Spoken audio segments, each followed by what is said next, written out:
तो हेलो बच्चों, आपका स्वागत है वननेस लर्निंग क्लासेस में।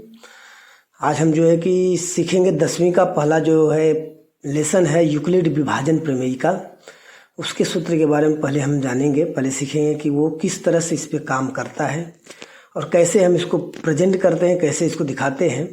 तो सबसे पहले जो कि आज हम उसको बहुत आसान तरीके से छोटे से एग्जाम्पल के माध्यम से हम सीखेंगे, जबकि आप जो है छोटे से छोटे भाग देना जानते हैं, छोटे से छोटे संख्याओं में।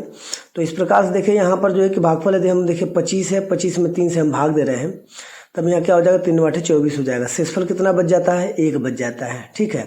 उसी तरह यहाँ पर भी दूसरा जो है कि हम एग्जाम्पल लेते हैं, तो 19 से 19 में हम भाग देंगे 5 का, तो 5 3 15 हो जाएगा। यहाँ पर शेषफल 4 बच जाता है। इसी तरह 41 में हम 7 से भाग देंगे, तो यहाँ पर क्या हो जाएगा, 7 5 35 हो जाएगा। 35 को हम 41 में से घटा देते हैं, तो ये क्या हो जाता है, 6 शेषफल बच जाता है। तो इस तरह से हमने जो है कि ये छोटे एग्जाम्पल का सहारा लिया है। अब चाहेंगे तो इसमें बड़ा भी सवाल इसमें लेकर जो है कि भाग करके हम इस तरह से ज्ञात कर सकते हैं। बड़े बड़े सवाल भी या भागफल विधि से जो कि हल करते हैं। ठीक है। तो वो भी रहेगी संख्या, तब भी आप जो कि आसान से निकाल सकते हैं। लेकिन ये जो कि बड़े छोटे क्लास की चीज़ें हैं, जबकि हमें 4वीं 5वीं 6वीं में भी पढ़ाया जाता था। ठीक है। तो उस नियम को जो है कि एक बार रिवाइज किया जा रहा है, क्योंकि यूक्लिड विभाजन प्रमेयिका में इसकी विशेष जरूरत है। मतलब इसको यूज किया गया है, इसका प्रयोग किया गया है। ठीक है। अब जैसे यहाँ पर देखिए 25 है ये हमारा, ठीक है ना, भाज्य है। ठीक है, 25 भाज्य, 3 क्या है, ये हमारा भाजक है। ठीक। अब यहाँ पे जो भाज्य और भाजक है, इनका संबंध हम देखेंगे। इसके बाद जो यहाँ पे 8 है, तो 8 हमारा क्या हो जाता है, यहाँ पे ये भागफल हो जाता है, क्योंकि हम भाग दिए तो उसका फल जो है ना, भाग देने के बाद जो फल प्राप्त होता है उसे भागफल कहते हैं। और जो इसके बाद नीचे की तरफ शेष बच जाता है, शेष मतलब जो घटाने के बाद जो संख्या बच जाती है, तो वो शेष फल हो जाता है। जैसे 1 है, 4 है और 6 है, तो ये शेष फल है।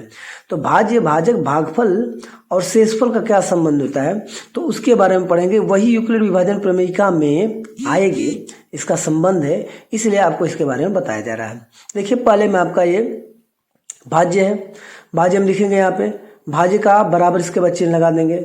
बराबर चिन्ह लगाने के बाद हम क्या करेंगे, भाजक लिखेंगे, भाजक में गुणा करेंगे भागफल का, भाजक में गुणा भागफल का करेंगे और शेषफल जोड़ देंगे। तो इस तरह से हम पहले उस समय जांच भी करते थे। जब कोई भाग देते थे ना संख्याओं में, तो संख्या में भाग देने के बाद हम क्या करते थे, उसके उत्तर की जांच भी करते थे। तो उत्तर की जांच का तरीका ये है। ठीक है। तो इस तरह से भी कर सकते हैं। लेकिन अब यही जो तरीका जांच करने का है, आज जो है कि हम 10वीं क्लास में हम आज जो यूक्लिड विभाजन प्रमेयिका के बारे में पढ़ रहे हैं। तो देखिए यहाँ 25 हमारा भाज्य है। अब यहाँ पर क्या रहेगा, 3 हमारा भाजक है, भागफल 8 है, प्लस शेषफल 1 है। तो क्या करेंगे, 25 यहाँ पे है, तो 25 हम लिख देंगे यहाँ पे। अब यहाँ पे देखिए इसी तरह से हम चाहेंगे तो दूसरे और तीसरे का भी लिख सकते हैं। कंसेप्ट हम दूसरे तीसरे का भी ऐसे ही बना के लिख सकते हैं, लेकिन खाली एक एग्जाम्पल जो है कि आपको लिया गया है, जिससे कि आपको समझ में आ जाए। ठीक है। तो यहाँ पर 25 है, 25 जो भाज्य था, ठीक है ना, इसको हम ए से दिखाएंगे और भाजक जो हमारा है वो बी से दिखाएंगे। ठीक है। भाज्य को ए से, भाजक को बी से दिखाएंगे। भागफल को किससे दिखाते हैं, भागफल को यहाँ पर जो है क्यू का प्रयोग किया जाता है, क्यू से दिखाते हैं। शेषफल को आर से दिखाते हैं। ठीक है। यहाँ पे ए बी क्यू आर, मतलब इसको हम रिप्रेजेंट किए हैं। इस प्रकार से इसका एक फॉर्मूला बन जाता है कि ए बराबर, अब क्या करेंगे, बी का क्यू में मल्टीप्लाई करें तो बी क्यू हो जाएगा, आप प्लस यहाँ पे क्या हो जाएगा, आर हो जाएगा। तो इस तरह से आपका ये विभाजन प्रमेयिका, यूक्लिड विभाजन प्रमेयिका का सूत्र का निर्माण हो गया। मतलब इस सूत्र का प्रयोग जो है कि यूक्लिड विभाजन प्रमेयिका में किया जाता है।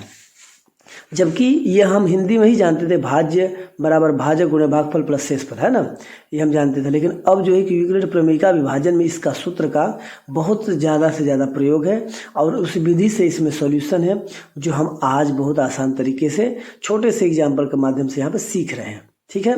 आप आसानी से जो है कि इस तरह से सवालों का हल जो है इस तरह से यूक्लिड विभाजन प्रमेयिका के द्वारा आप ज्ञात कर सकते हैं। जो यहाँ पर दिया हुआ है, हिंदी में हम जो पढ़ते थे, भाज्य भाजक गुणे भागफल प्लस शेषफल, ये सूत्र का प्रयोग करते थे, तो आज उसके माध्यम से कर रहे हैं। तो चैनल पर जितने भी लोग होंगे, यदि नए होंगे तो सब्सक्राइब शेयर जरूर करिएगा और अपने दोस्तों में भी शेयर करिए, जिससे उनको इसका लाभ मिल पाए। अब यहाँ पर देखिए एक है, जब 8 है तो 8 में हम यदि भाग देते हैं तो 2 4 बार में ये कट जाता है, फिर 8 में से 8 जाएगा, शेष 0 हो जाता है। मीन्स यहाँ पर कोई भी शेषफल आपका नहीं बचता है। तो शेषफल जब नहीं बचता है, पूर्ण रूप से जब विभाजित हो जाती है, तो ये ध्यान रखिएगा, तब यहाँ पर पूर्ण रूप से विभाजित होंगे। बच्चों यहाँ पर जो हमने भाग दिया है, तो भागफल में यहाँ पे भाग देने के बाद ये देखिए शेषफल जो आपका बचा है 1 है, 0 है, 4 और 6 है। तो यहाँ पे हमेशा भाजक से जो शेषफल होते हैं वो छोटे होते हैं, ठीक है ना, भाजक से शेषफल छोटे होते हैं। तब इसको हमें यहाँ पर रिप्रेजेंट करना रहेगा, दर्शाना रहेगा। तो शेषफल जैसे यहाँ पर 0 हुआ है, ठीक है ना, तो यहाँ पे आगे की तरफ 1 7 4 था, तो हम क्या करेंगे कि यहाँ पर उसको जो है कि दिखाना रहेगा। तो हम दिखाएंगे शेषफल हमेशा क्या होता है, छोटा होता है भाजक से, या ऐसा भी कर सकते भाजक बड़ा होता है शेषफल से। तो इसको युग्म के माध्यम से यदि हमको दिखाना है, तो यहाँ पर r बराबर क्या हो जाएगा, 0 हो जाएगा, ठीक है। मीन्स r जो है कि हमेशा क्या होगा, छोटा होगा b से, जो b यहाँ पर क्या है आपका भाजक है, ठीक है ना। मतलब यहाँ पे भाजक बड़ा होगा शेषफल से, ये याद रखिएगा। भाजक क्या होगा, हमेशा बड़ा होगा शेषफल से। तो इस तरह से इसको हम युग्म के रूप में दिखाना है, तो r जो है हम लिखा देंगे r, ठीक ना, r is smaller than b, या ऐसा लिख सकते हैं b is greater than r। तो इसको आप युग्म के माध्यम से दिखाएंगे। तो 0 यहाँ पर जो है कि बड़ा हो सकता है या बराबर हो सकता है r के, रिमाइंडर मतलब शेषफल के। और यहाँ पर जो है कि ये b हमारा जो भाजक है वो हमेशा बड़ा होगा शेषफल से, ठीक है ना, b हमेशा बड़ा होगा शेषफल से, याद रखिएगा। 0 जो है कि बराबर हो सकता है, ठीक है ना, या तो छोटा हो सकता है r से मतलब शेषफल से, और यहाँ पर जो b है हमेशा बड़ा होगा शेषफल से। या जैसे एक युग्म लिए 40 और 12 का, 40 और 12 का एक सवाल यदि दे दिया जाए कि भाई इसको यूक्लिड प्रमेयिका विभाजन के नियम पर आप इसको दर्शाइए या बताइए, तो आप क्या करेंगे, हमेशा छोटी संख्या से बड़ी संख्या में भाग देते हैं। तो यहाँ 12 से हम क्या किए, 40 में देखिए भाग दे रहे, तो 12 यहाँ कितना हो जाएगा, 36 हो जाएगा। और यूक्लिड विभाजन प्रमेयिका आप ऊपर देख रहे हैं, a = bq+r है। तो यहाँ पर 40 को हम a मान लेते हैं, ठीक है, और यहाँ पे 12 को b मान लेते हैं। तो इसको हमने क्या, जबकि a और b मान लिया, तो यहाँ पर जो आने वाला जो भाग, यहाँ पर 3 है जिससे हम भाग दे 12 36, तो ये q हो गया। और यहाँ पर जो शेषफल बच गया वो हमारा क्या होगा, रिमाइंडर हो गया, मीन्स r हो गया, शेषफल हो गया। अब हम यहाँ पर दिखाएंगे 40 बराबर 40 के जो हमने भाग दिया, तो यहाँ पर क्या हुआ, 12 से भाग दिया तो 3 बार गया, तो 12 × 3 लिख दिया, और शेषफल हमारा कितना बच गया, 4 बच गया है। तो कितना हो जाता है, 12 × 36 और प्लस 4 जोड़ देंगे, 36 × 4 40 हो जाता है। तो यही यूक्लिड प्रमेयिका विभाजन के माध्यम से इसको हम दिखाए हैं, ठीक है।